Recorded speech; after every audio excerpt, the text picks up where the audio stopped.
Have you ever found yourself just going through the motions?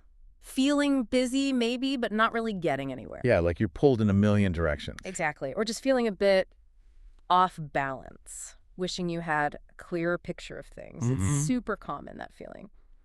So today, we're going to do a deep dive into something that might help. A really neat tool called the Wheel of Life. We're using insights from a great source, Balancing Your Life, the Wheel of Life guide. Right. And our mission, really, for you listening, isn't just to tell you what the wheel of life is. Right. It's more about how you can actually use it, like practically. Yeah. To see what needs attention, set some clear goals. Yeah, and actually track if things are changing. Exactly. Finding out what balance really means for you. Yeah. Not some generic idea. Okay, so let's unpack this. The Wheel of Life. I mean, some people might have seen it, that circle diagram. The pie chart thing. Yeah. But what's the actual concept? How does it take something huge like my life and make it manageable? Well, the clever part is how it helps you visualize things. It breaks down that big, messy life into specific chunks. Okay. Key areas. The source mentions things like health, career, relationships, personal growth, finances. Could be others too, like fun or spirituality. Right. It just lays it all out so you see these different parts side by side. Gives you that kind of bird's eye view you don't normally get day to day. That visual, I can see how that would be useful. But, okay, you've got the categories. How do you actually measure something like satisfaction? That seems subjective. It absolutely is subjective, and that's key. So the first big step is rating each area. Okay. You sit down, you reflect honestly on each category, your health, your job, whatever, and you give it a score.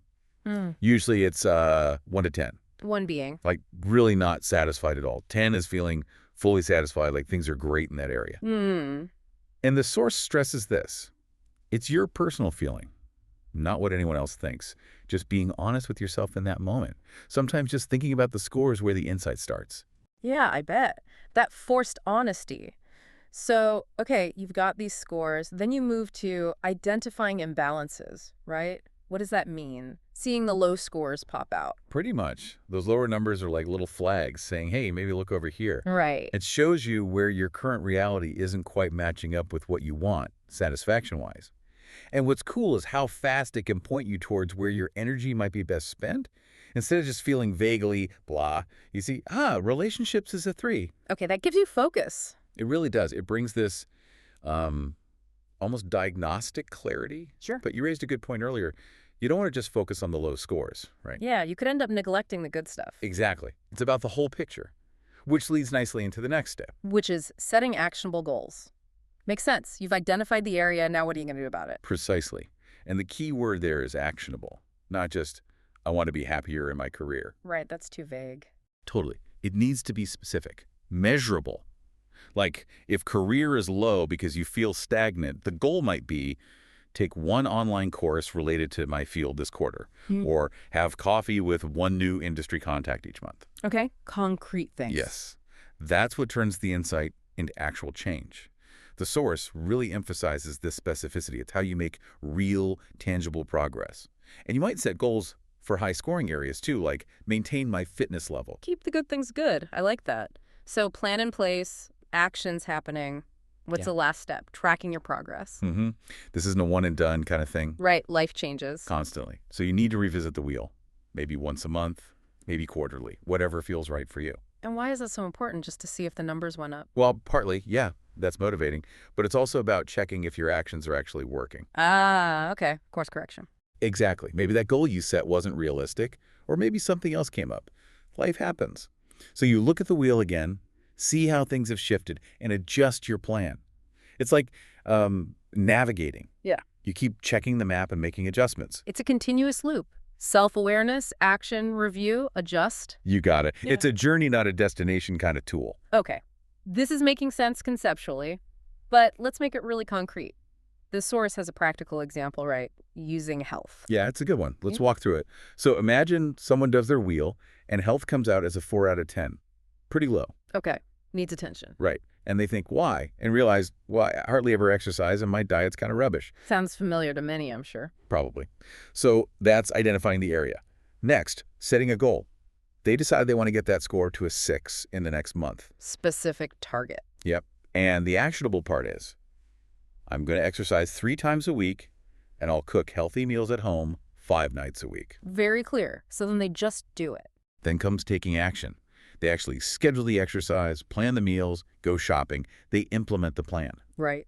And the source also mentions the role of journaling here, which is interesting. Maybe they jot down notes each day, how the workout felt, what they ate, any challenges. Ah, like reinforcing the effort, making it conscious. Exactly. It helps track progress, sure, but also understand the why behind successes or slip-ups. Builds that self-awareness muscle. Okay, so they do this for a month. And then, step 4, reviewing progress. They sit down with the wheel again. They reflect on the past month, how they feel now about their health, considering the actions they took. And reassess the score. Right. Maybe now they rate their health a 6, or maybe a 5.5, still progress. They see the change. And seeing that number shift, even a little, because of specific actions. That's powerful, isn't it? It shows the simple framework can actually lead to real change. It does. It connects the dots between feeling, assessment, action, and result. Which makes you wonder, how can something so straightforward be so effective when improving things often feels so complicated? Yeah, that's a great question. So bringing it back to the listener, someone looking to, get a handle on things without getting bogged down in complex theories, what's the big win here? I think the biggest win is that clarity. It cuts through the noise. It gives you those aha moments. Oh, that's why I feel stressed. Or, okay, that's where I need to focus. Right. And it provides a clear path forward that doesn't feel overwhelming. It's targeted learning about yourself. Right. Super efficient for personal growth. You get the diagnosis and the prescription all in one go. That's a great way to put it. Okay, so to wrap this up then, the wheel of life. It seems like a really straightforward but genuinely powerful way to get clear on where you are. Definitely. Identify those areas that feel out of sync, and then crucially, set concrete, actionable goals for domains like health, career, relationships, all the important stuff. It gives you structure for growth. Yeah, Takes it from a vague wish to an actual plan. absolutely. And maybe a final thought for everyone listening. As you think about your own wheel, don't just consider where you are today. Okay. Think about this. What's one small, consistent action you could take starting tomorrow in whatever area scores lowest for you right now? Just one small thing. Just one. What might the ripple effect of that one action be on your overall satisfaction, say, a month from now?